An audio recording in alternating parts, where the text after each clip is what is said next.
Good morning mga katry. I would like to thank you for following us here again in the second episode of Try to Edit. And of course, we would like to thank you for the overwhelming support that you have given us, including all the other series, the new series that we have here in Try PH Media. And of course, we would like to dive deeper into more specifics in this particular episode, especially for the benefit of our newbies in videography and photography. Now, for our opening topic, we would like to go lean slightly into videography this morning, and we would like to discuss something that is a mainstay or an important aspect of videography, and I would like to call this topic shots. Now, of course, we all know that shots are really very important because no shots, no videos to produce, and shots would be a constant feature in all production phases of a particular video. During the pre-production, the first phase, you would actually think up or plan your shots. During the production phase, this is where you actually take those shots, and then during the post-production phase, the third phase, this is where you edit them in a way that you would like to color grade them, perhaps to have that certain feel, and this is where you also put them together, all those shots that you took, into its proper sequence for the final render of the video. That's why really diving into the concept of shots and mastery of it will have a significant impact in your videography. Now, did you know mga katry that shots can actually be qualified into three different types? The industry standard terms for these types of shots would be the wide shot, the mid shot, and the close-up. Wide shots are exactly how they are named. They show a wide area, if not all, of the entire scene, and shows most of what is happening inside a particular scene. Mid shots, on the other hand, are shots that are taken from the waist up, especially if you're referencing a person as your subject. A close-up would be a shot taken from the shoulder up. It could be a headshot or a close-up of the face of your subject. It can also mean a close-up of a particular action that is ongoing. Now, knowing these types of shots would now give you the ability to decide which type of shot to use when you are making a particular scene. Now, you have to remember, your choice will have an impact on how your video would actually turn out. What could help us or help you decide which shot to make for a particular scene? Now, you have to think of what kind of information you would like to show, and this would have an impact on your choice of shot.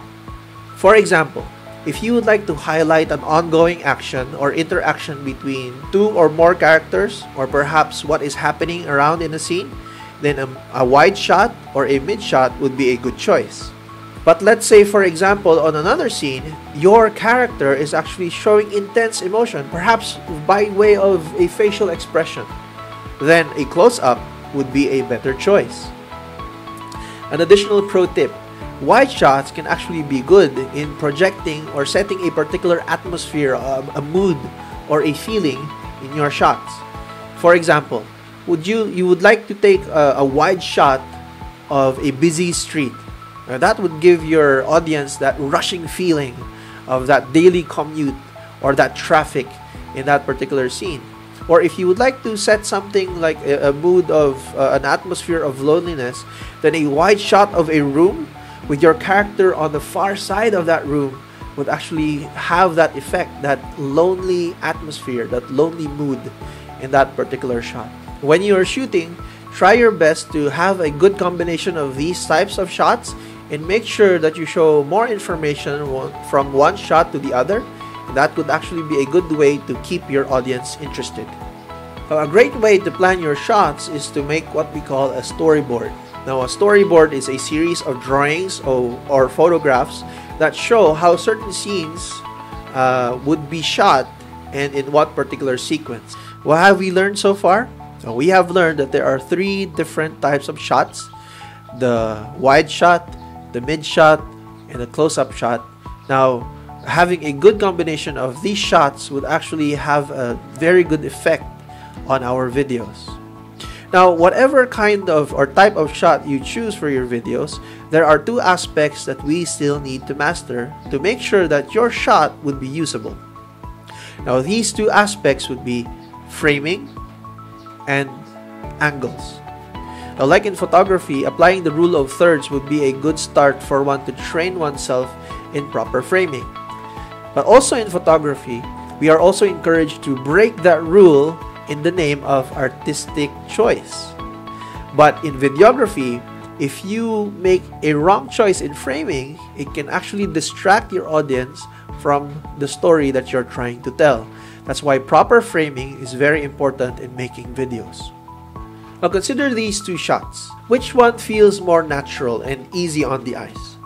Now the first one is what you call eccentric frame or eccentric framing, which breaks normal framing standards. While this is not normally used, it's not inherently wrong. Now the second framing takes into consideration what we call looking space or negative space.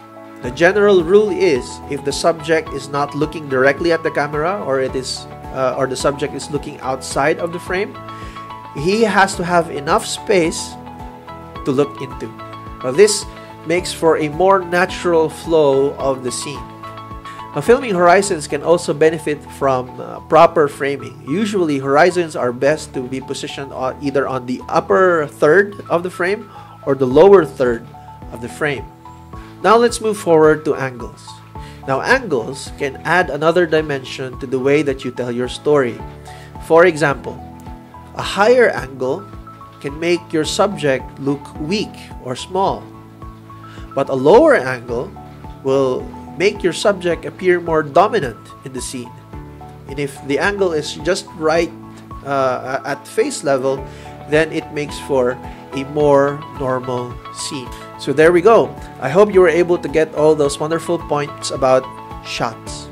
Now try to use all of these different kinds of shots and then try to experiment also on the various angles that you can do those shots and get into the habit of making a storyboard for your videography projects. The mastery of this basic information can actually take you a long way in your videography career. Now, if you notice mga ka-try, we haven't really jumped into editing just yet. Don't worry, we're getting there, we're getting really close. It's just that you have to remember that the way that you make your shots, the way that you take your shots will have an effect, an impact on how much work you will be doing during editing. That is why investing time to master how you take that shot properly will make your editing journey a lot more